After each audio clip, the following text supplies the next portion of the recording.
Hello, everyone. Welcome. Come on in. For those of you who don't know me, my name is Dawn Smith. I am president of Brave Writer.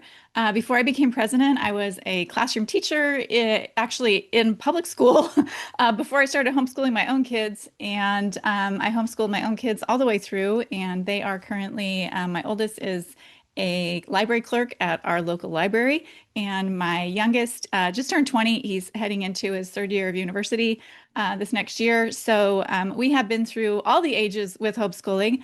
And at Brave Writer, I taught in the classroom. I was director of publishing for many years. So a lot of the books that you see in our darts, arrows, boomerangs, slingshots, those were selected by me and the team, and we have a lot of fun with that. So today we're going to talk about why reading aloud matters, why it changes everything. Of course, there are many, many reasons to read aloud. We have the fact that it literally helps to build your child's brain and develop their academic skills. So we're going to talk a little bit about that.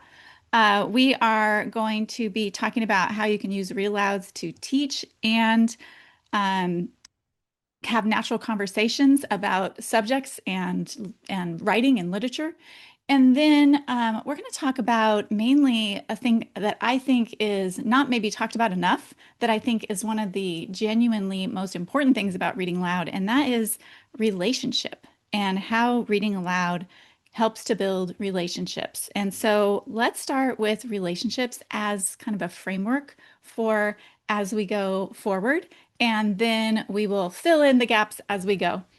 Can you talk about reading aloud to older kids? That is absolutely on the agenda. It's one of my favorite topics, so we will cover that for sure. Okay, so I really think that the singular act of reading aloud does just so many things to build your relationship with your kids and to cultivate just a family culture around reading and literature and also just stories and shared experiences. So I think that it cannot be underestimated the power of reading aloud. One of the things that it provides for us, just like off the top, is undistracted time together. So we all feel this siren call of technology. Our phones are nearby almost all the time. Some of us have left notifications on even and can tend to get distracted by them.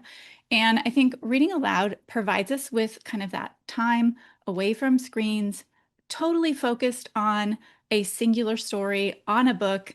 I would even sometimes, take my phone, put it in the other room, make sure I wasn't distracted by that, because what it does is it demonstrates for your kids the focus that you're putting on something that you really care about. And they sense that and they get in tune with that. So it imparts this high value on reading and literacy. So even if your kids are doing crafts and other things while you're reading aloud, which I'll talk about, it just has this focus of creating a shared experience that you have with your family. So those shared stories and those experiences really give your family some great touch points for connection. So you have, scenes that you reminisce about, incidents that happen, characters that you really love. You get into debates about whether a character would do this or this thing that happened.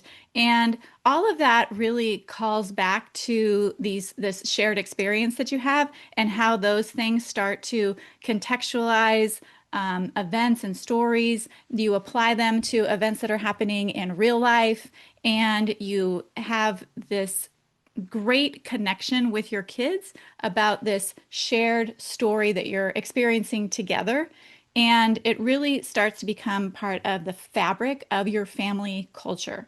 So, like for instance, like my oldest became really obsessed with Sherlock Holmes. And so everything became about Sherlock Holmes, reading the original stories, reading graphic novels, watching the movies, watching the different iterations of Sherlock, having all kinds of other experiences with something that started with literature. So I want you to really think about how this experience of reading aloud can start to create kind of these pillars for your family culture. Um, every family starts to, like you have all of these things that make up your family culture. You have your religious experiences, you have groups that your family is involved with, you have other identities that you lean into as part of your family culture. But no matter which area that you kind of tap into and you bring into your family experience, every family is totally unique, and all the things that you do together create a unique family fabric. And reading aloud and the different books that you decide to bring into your family and all of the experiences that you have together reading those books, you start to create family memories. You have these, like I said, shared experiences. You can create some like inside jokes or references that other people outside the family or only other people that have read that book might kind of catch on to. And so you're really putting literature on this, as a pillar for your family to create a cultural experience around that. And then on top of that, you part of that cultural experience is that you are showing that reading aloud or just reading in general is something that you do for pleasure. It's something that you do to share with others. It's not just a task that they have to do in order to, learn to read. And it's a school subject and it's going like it has a means to an end all the time. Like you need to learn to read so that you can then do good in your lessons, so that you can then, graduate, so that you can then get a job or go to university. It's like when we put that drudgery onto reading, that it's always a task that has to be completed. And we can really shift that dynamic when we see reading as a pleasurable thing that we get to share with others, and we have this really great experience around it.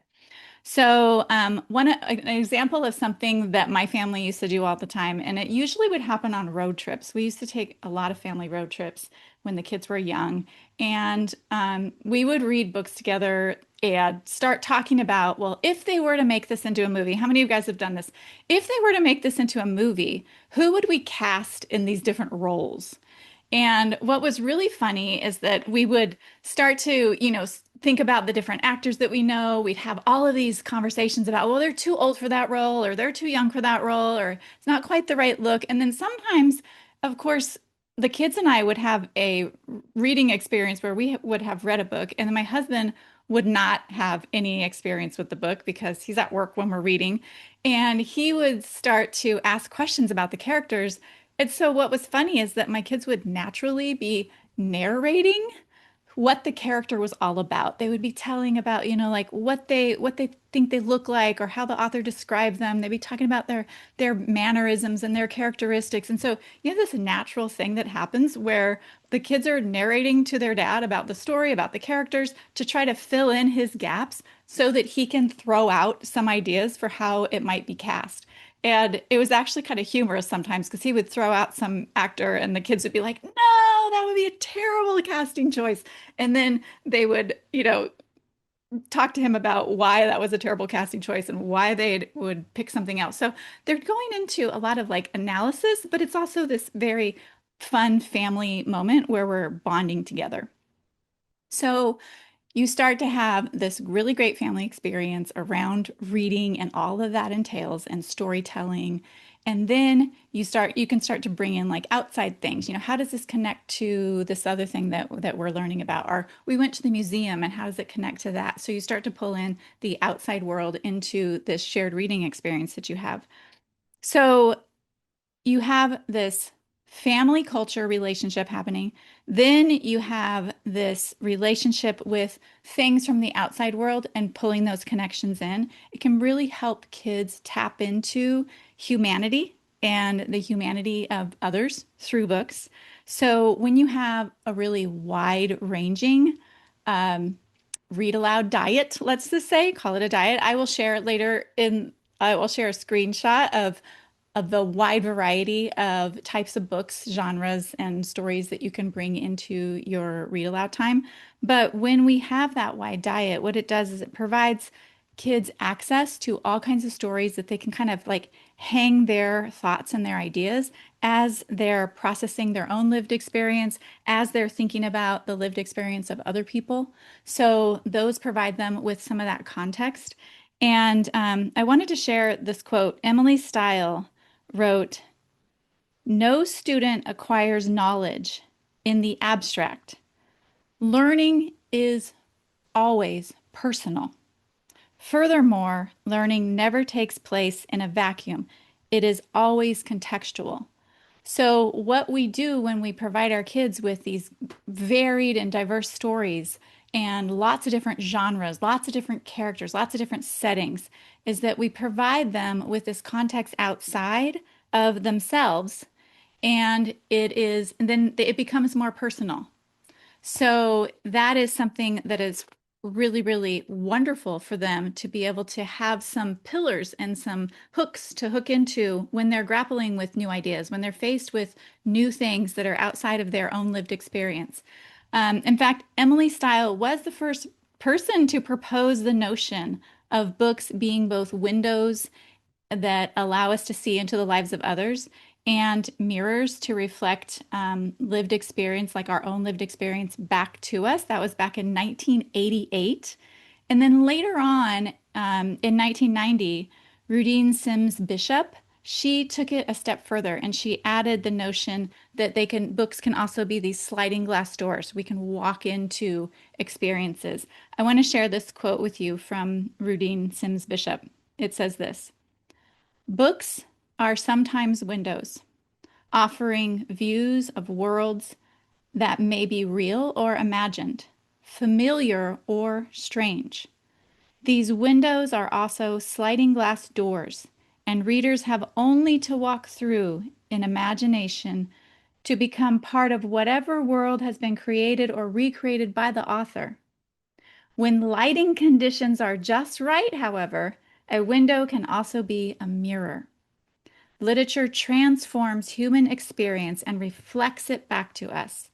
And in that reflection, we can see our own lives and experiences as part of a larger human experience. Reading then becomes a means of self-affirmation, and readers often seek their mirrors in books." I just think that's so beautiful. So we can provide all of those opportunities for our kids through reading and reading aloud with them. There are so many relational benefits to self, to family, to community, and the larger world. So now let's turn and look at, academic benefits. We tend to hear about, this is good for you. This is good for you, so you should do it. So let's just dig into some of those things and talk about the learning and academic benefits of reading aloud. It literally builds brains.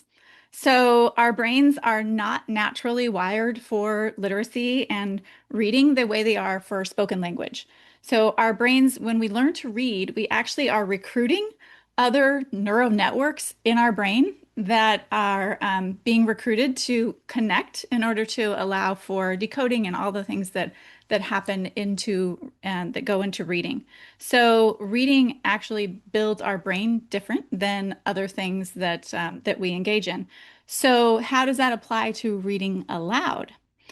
And when kids, like, what happens is this phenomenon where kids start to read and then parents stop reading to them. So it's this idea that, like, oh, they're reading now, so I don't want to get in their way. They need to read on their own to grow their reading skills and to develop their reading skills. So parents start to pull back and they don't engage in reading aloud once their kids become a little bit more strong readers and start to have some reading competence. But the missing piece there is that we are not giving our kids the ability to access language that they can't currently access through their own reading skills. So their language comprehension, their ability to understand vocabulary and context and comprehend what's happening is far beyond their reading skills and their reading ability for many years. So reading aloud can actually help to accelerate their growth of their reading skills. We already talked about all of the reasons why reading aloud is relational and how it can help to instill the idea that reading is pleasurable and it's a good thing and it's just a lovely thing to do, and how it can connect everything and build relationships and build your own experience in life. So tell me this, how many of you have experienced this where you finish a read aloud book, it's family read aloud, you're on the last page, you close the book, and your kid, as soon as it's over, like you might talk about it or whatever, but as soon as you disband to go do other things, your kid's grabbing that book and they go off and they start it over again. They start to reread what you just finished. I've had that experience with my oldest. It's like I need to have experienced that story all over again. So you've planted the seed, you've given them all of this rich vocabulary in a read aloud. You've allowed them to listen to this plot arc. You've allowed them to have deep discussions with you about the characters and everything happening in the story. And then they haul that book off and they are immersed in that world and they are reading and experiencing it all over again. Yeah, some of you definitely had this experience, claiming books as their own, for sure. I mean, I have literally purchased multiple copies of books at times where my kids are like, we cannot get enough of this. I need to have my own copy. So luckily there were times where we had the ability to do that or get one out from the library. So we've got our copy. We make sure we grab another one from the library so they have access to it.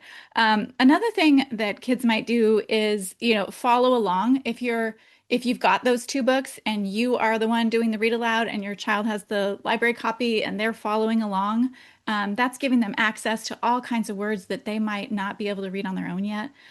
Even listening to audiobooks, my oldest still to this day at 22 will listen to an audiobook, but have the physical book there to read along with because it's just the way her brain works. And some kids just really lean into that. So those are all really great ways to give them still access to language that they wouldn't necessarily have access to based on their current reading level. So it continues to develop and give them access to all of that rich vocabulary, to background knowledge. The other thing that reading aloud offers kids is that, you're probably familiar, you probably have kids that love a certain genre. So if they love fantasy, don't want to read sci-fi, they like historical fiction, but they're not really into fantasy. There are maybe they like just reading nonfiction and they're not super into fiction books. Um, there are things that they wouldn't normally pick up and choose to read on their own, but when it's a family read aloud and they are involved in that family cultural experience, they're being exposed to genres and other stories that they wouldn't necessarily engage with on their own. And so that's a really, really important aspect of like this family coming together and sharing those things and exposing them to language that they wouldn't necessarily be picking up and doing and reading as an individual. So those are all really great ways that reading aloud takes you to this place where you are actually feeding their individual personal reading growth.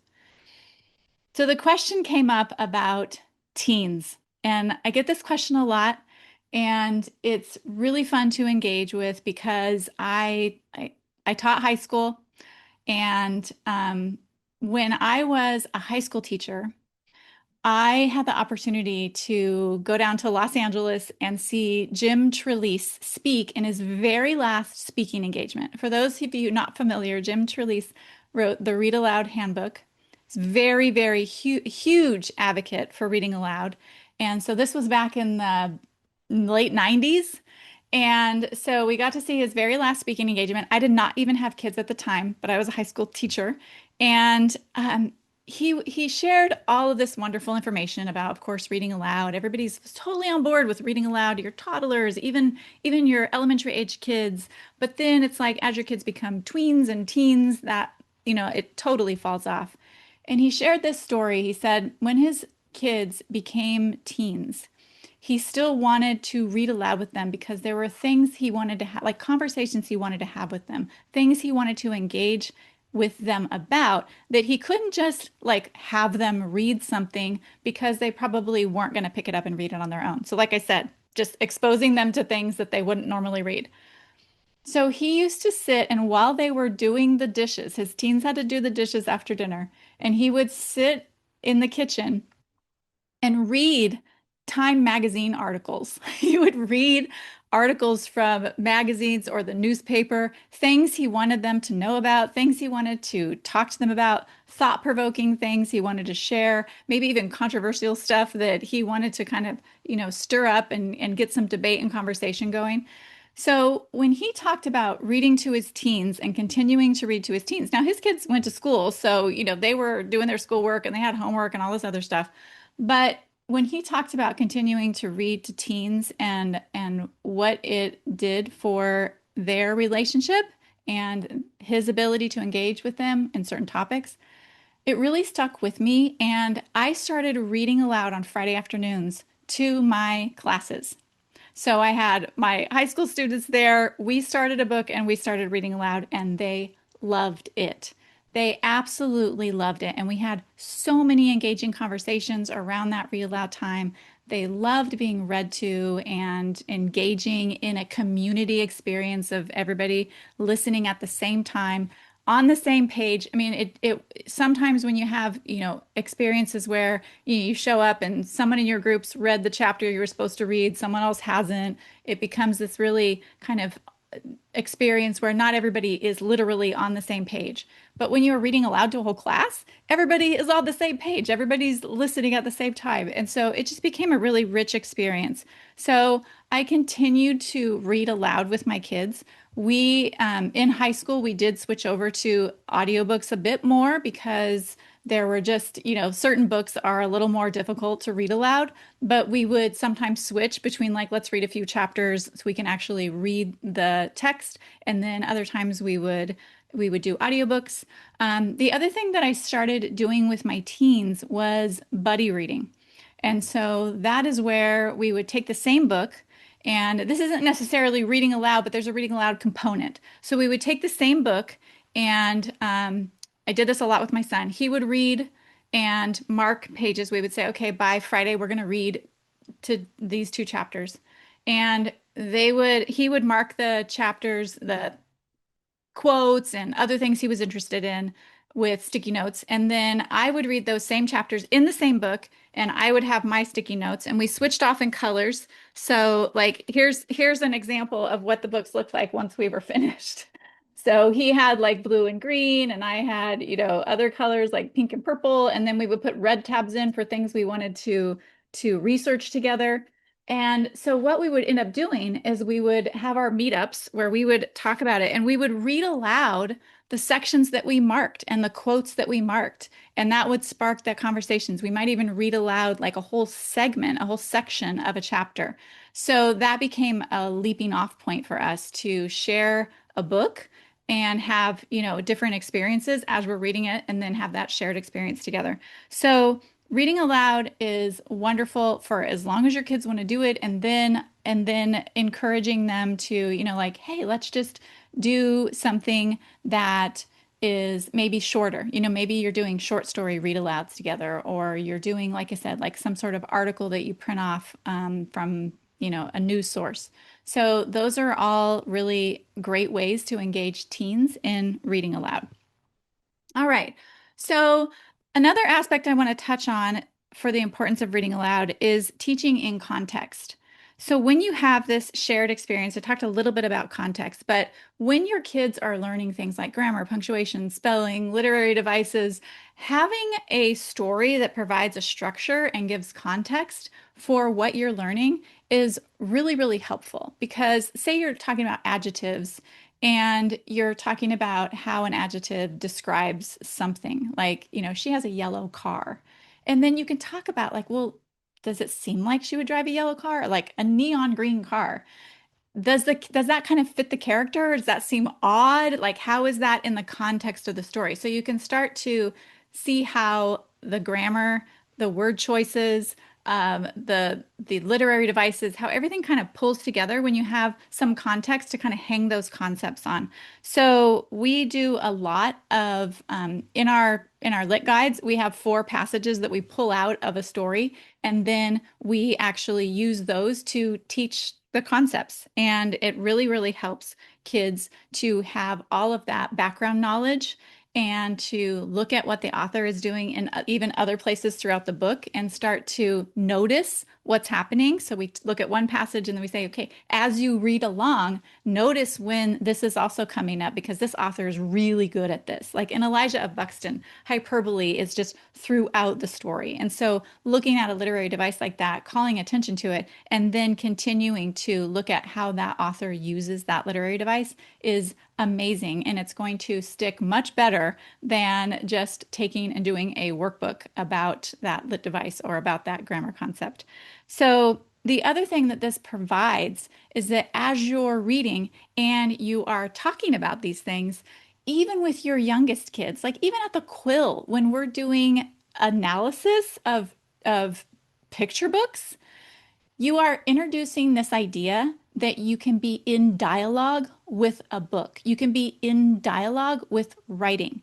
And so when you start that early and you're asking really natural questions, I mean, it becomes so easy to you're reading and then you pause and you wonder like, oh wow, that was a really amazing way that they described that. Like I can see that in my mind's eye. Then you have this you've planted this seed that you can interact with books. Like, I love the wordless picture book quill. That's why it's in both quill collections because it's just amazing to look at all of the dynamics of storytelling in wordless picture books. And so even at our youngest age, these 5, 6, 7 year olds, you are actually planting the seeds for literary analysis.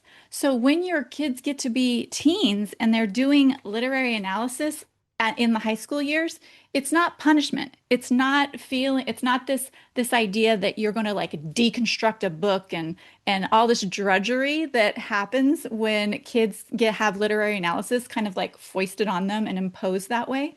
It just really becomes this natural part of interacting with literature and interacting with books, and they start to enjoy it because they have a relationship with the literature. So it really starts to open doors for these natural conversations and reiterates just the pleasure of reading and how engaging and interesting it can be. Also, I want to say sometimes it can just seem like exposure. Like we're not really doing a whole lot. They're not writing paragraphs about this book. They're not doing a ton of like written analysis necessarily. They might be. Maybe they're doing certain, response questions. We have think piece questions in our boomerangs and slingshots that teens can respond to in written format. But so much of it is engaging in natural conversations that some people can feel well, it's not doing enough. But what you have to realize, and millennials, I see you because I know you have developed in this world where things need to be measurable. Like I need to make sure that I can measure that and put it on a checklist. And so many people have that propensity to want to do that. But hearing good writing repeatedly in read alouds, this is writing that has been edited, it's been tediously revised, and authors have put so much energy and creativity into their writing. So they get to hear the punctuation pauses at just the right place. They get to hear that em dash kind of do its work to make that long extended pause or to create that flow. They get to hear, sentence cadences and rhythms and word choices that the author is making. And all of that starts to really wire the brain for grammar and style before the kids even know the rules. So once they start to apply the rules, then it's just a natural part of what they have been immersed in all these years. So it can just simply be pleasurable and to be a conversation without it being a lesson. Right. Yep. Ruth Beechek says not everything has to be a lesson. Right. Because you're instilling in them a love of literature. You're instilling in them this idea that it can be a community endeavor. It can be relationship building. It can be interesting and pleasurable. So those are all things that I will also go over more in our webinar next Wednesday. I'm giving a webinar about how books help, grammar, punctuation, spelling stick. All right. So I could literally talk for hours about reading aloud and all of its benefits, but I also want to give you some very practical tips on starting a read aloud practice if you don't have one already, or how to strengthen and sustain a read aloud practice, and then also what to do with your squirmy kids that can't seem to sit still long enough for a read aloud to happen. So I'm going to screen share because I think, you guys might want to. Um, you might want to screenshot these just to have them on hand and refer back to them. Put them in your scatterbook if you have a scatterbook. Tips for starting and sustaining read aloud practice. Here's one of the best tips is just to start small. So short sessions work really great. You can kind of build stamina over time. Some days your kids will be really into it. They'll want you to keep reading. Other days they will be like really quick and done and ready to go on. So work on that over time. You also might want to work on your own reading stamina. I'm hearing from more and more and more people about, adults that used to read a lot that have lost their reading stamina. So that kind of goes back to this idea of modeling with your kids. So your kids can see you reading. They can they can lean into that idea that like, oh, there's, mom or dad, they're reading. I can see what they're doing there. And you have built up your stamina over time. The other thing is to add some variety. So sometimes we think, like, especially reading with our kids that are into, like the dart age where they're reading novels and things like that, you can still swap out some variety. So there's a whole gamut of things, picture books, field guides. My kids loved field guides when they were younger. Fairy tales, tall tales, folk tales, fiction, nonfiction, sacred texts, newspapers. I know newspapers are kind of rare now. We actually have a local newspaper for our bay that we live. And so maybe look around and see if there are any local newspapers that are being produced. Magazine articles are great. Encyclopedias. You can get old encyclopedias at thrift stores. And I can't even tell you how many hours I spent thumbing through encyclopedias when I was younger because I'm showing my age. But at the same time, having access to those books that are just bursting with information is really interesting, and it can spark some very, very fun little rabbit trails and side explorations. Speeches are great. We have a boomerang coming up this year that examines speeches, historical fiction, poetry, plays, comic books, and novels. They are not twaddle. They are, some kids that is their absolute in for reading, and that's what makes it available to them and accessible to them because there isn't just a wall of text. They actually have these speech bubbles and things that they can read that feel manageable to them. So when you bring those into your read aloud time, that can help them. Biographies, we used to do biographies over breakfast for a while. The picture book biographies are amazing. Reviews, fantasy books, fables, letters, memoirs. We have some really great memoirs in our collection. And of course, textbooks are their own beast. They have their own way of being literature in terms of like written text, but it's really fascinating to take a look at textbooks sometimes and deconstruct and analyze like how are they putting this together? What are the features of that? And how does it relay information, and is it engaging or is it not? There's all kinds of analysis that can happen there. And then of course song lyrics are amazing, amazing. We have the song lyrics class. So those are all things that you can add into variety and just kind of pick and choose. A lot of people create morning baskets. You don't have to read all these at once. Just pick and choose and have a variety to kind of hook your kids in. Some of your kids will be more inclined to want to read different genres and different types of stories and texts. Um, Try different times of day until you figure out what works for you, and then be really consistent. Some families are morning time. Some families do it, like after lunch. Other families are evening read aloud. There's no one right way. So just figure out what works for your kids and your family, and then just have that be one of those consistent habits that you do together. And then I already said, let your kids see you reading real books, and printed papers and articles is a great way to help to get them started and sustain that. Okay, the next one is all about what to do if your kids get fidgety.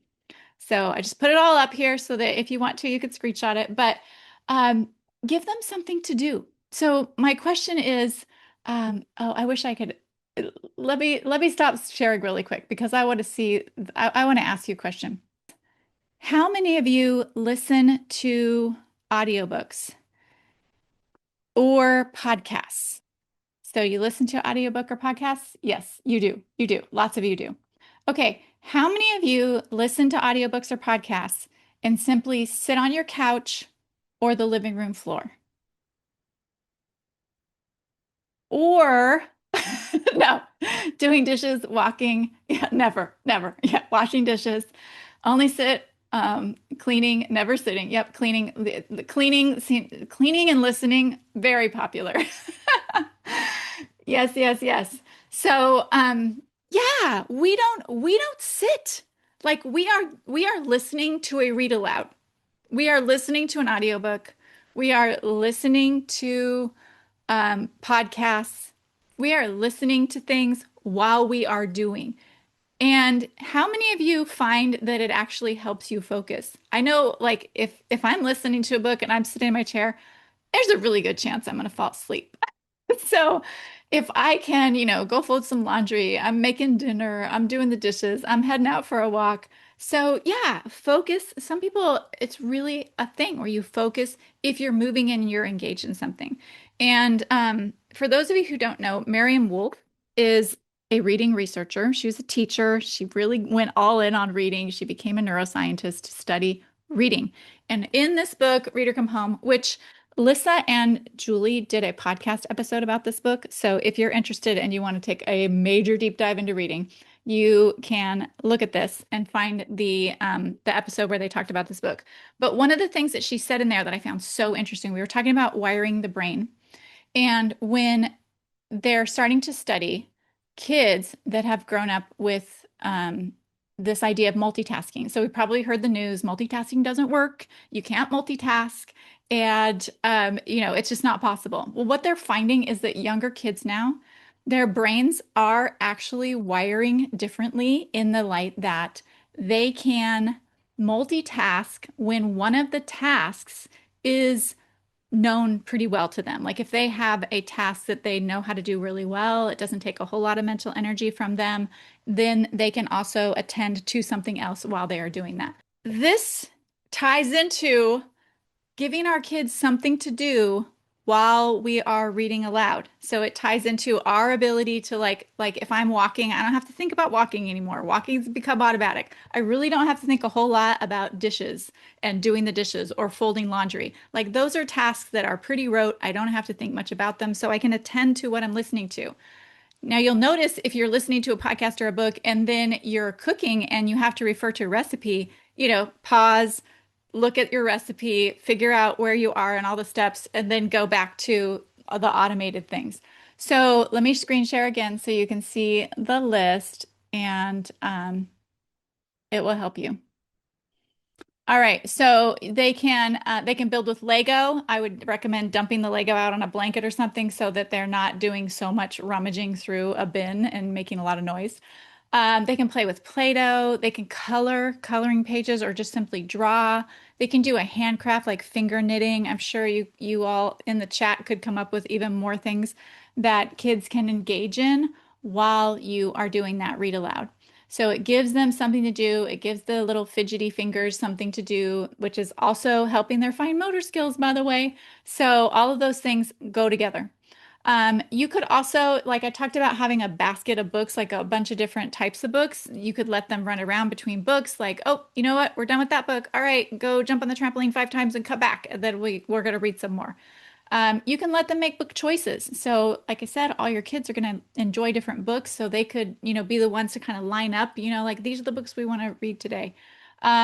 You could read their stories that they've written tucked into your read aloud basket. So that's something we advocate a lot for.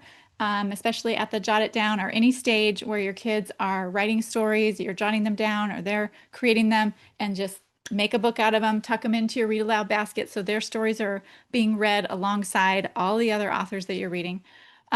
You can engage them in conversations about what you previously read. So one popular thing, obviously, is narration, but this is a natural way to get your kids to narrate where you sit down and you say, "Oh, you know what? So catch me up to speed. Like what happened right when we finished our last, this last chapter, like what happened?" So they give you kind of a recap and that gets them to kind of re-up and buy into this next session of reading aloud.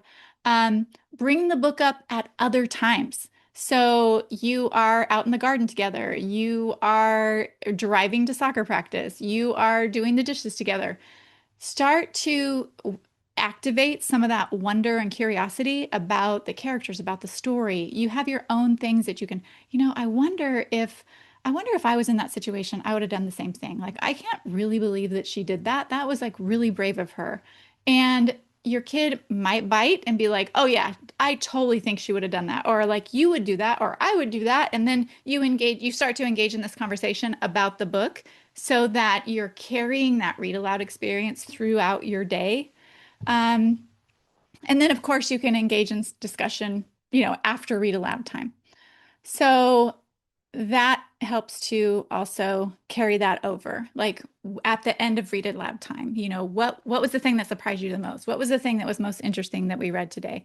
Do you think that would really happen? Why do you think the author used, this and had them go there? Those types of questions they're very open-ended. They aren't, asking comprehension questions, but you are learning about what they comprehended and what hooked them as you are having those discussions.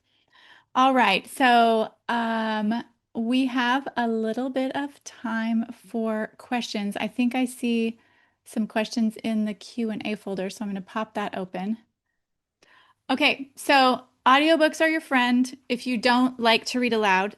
We also have some parents who are English language learners who don't feel confident reading aloud. So there's a couple different ways to do that.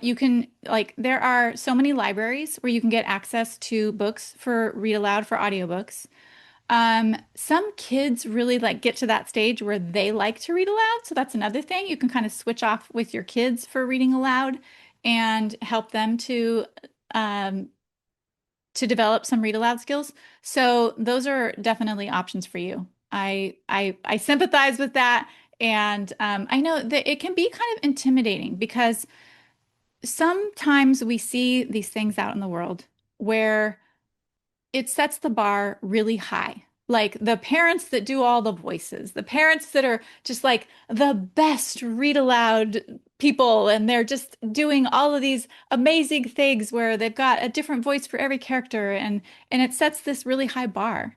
When really, if we just read the book and we engage with our kids and just even like those short sessions, like maybe there is a book that your kids want to read with you, but it is, it's just a picture book and it's really short. And then for those longer books, like a novel study, you access audiobooks. So that's perfectly fine. It's great. Don't let the bar being too high intimidate you. So hopefully that's helpful.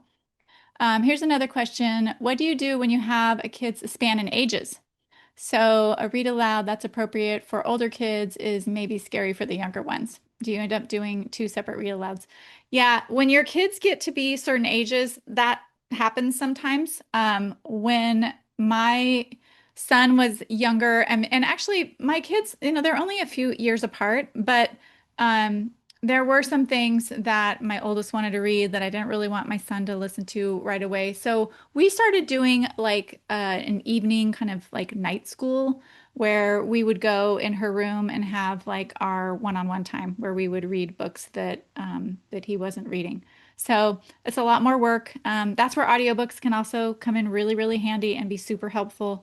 Library systems have access, and I think I want to say, I'm pretty sure there are quite a few libraries where you can get cards even if you don't live in the area, like the New York.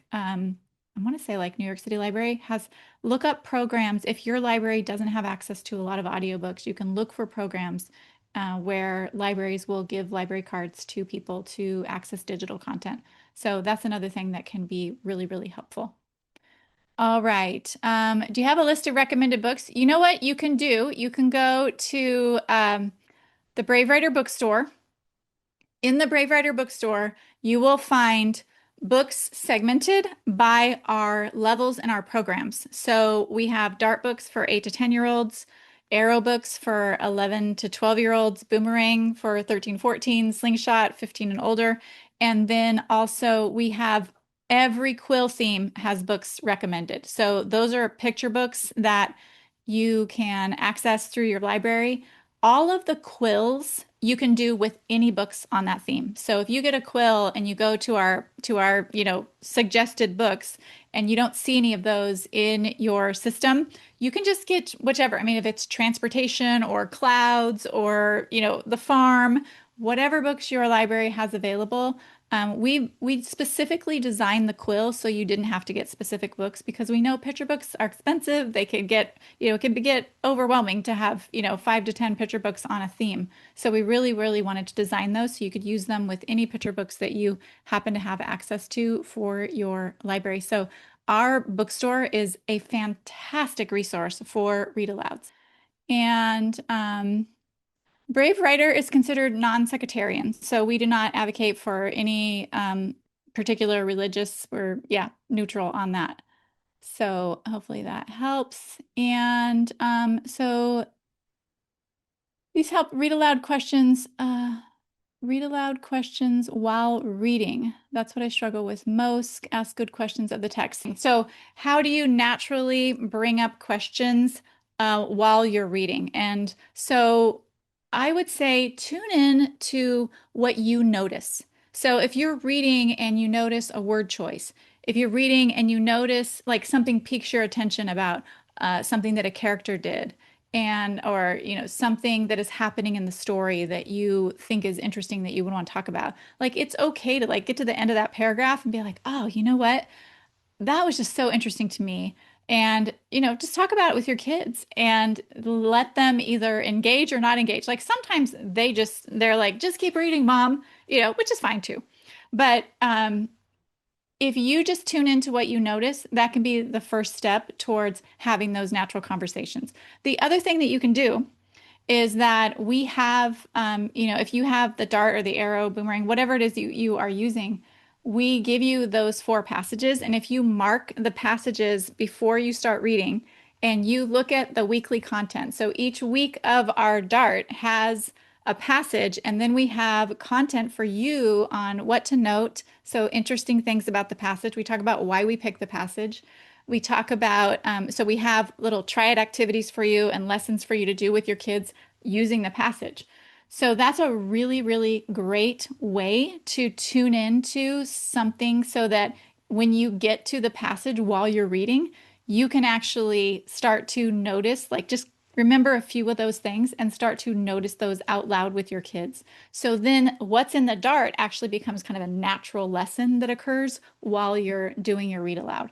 Um, how old do you recommend buddy reading? If your kids are ready for it, jump in. You can always try it when they're a little bit younger and see, like tweens, teens, like the middle school years are a great time to start it. I didn't really hit on doing it with my son until he was, I don't know, he's probably grade 9 when we started doing it, but we did it a lot more in the upper grades when we were listening, and we were listening to a lot of fiction on audiobooks. He was reading fiction on his own.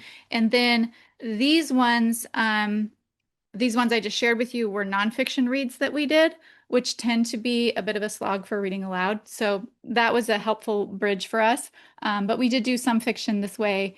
And yeah, just give it a try and see how your kids engage with it. Do we have a classics list for each age level?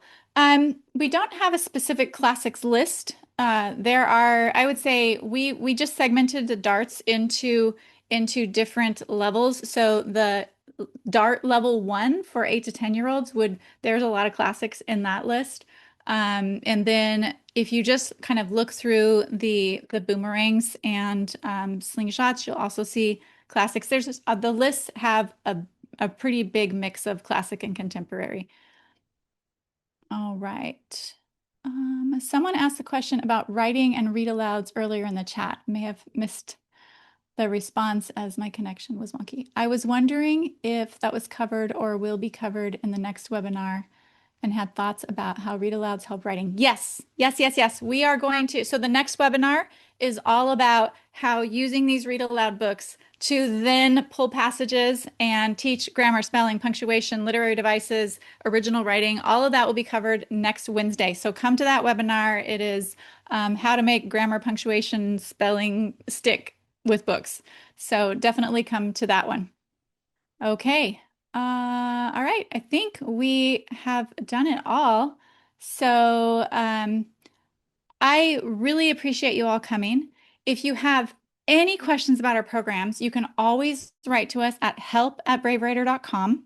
Or if you're on Instagram and you want to direct message me, I run the Brave Writer official Instagram account. So you can pop into direct messages and I can interact with you there. So thanks everyone for coming. See you later.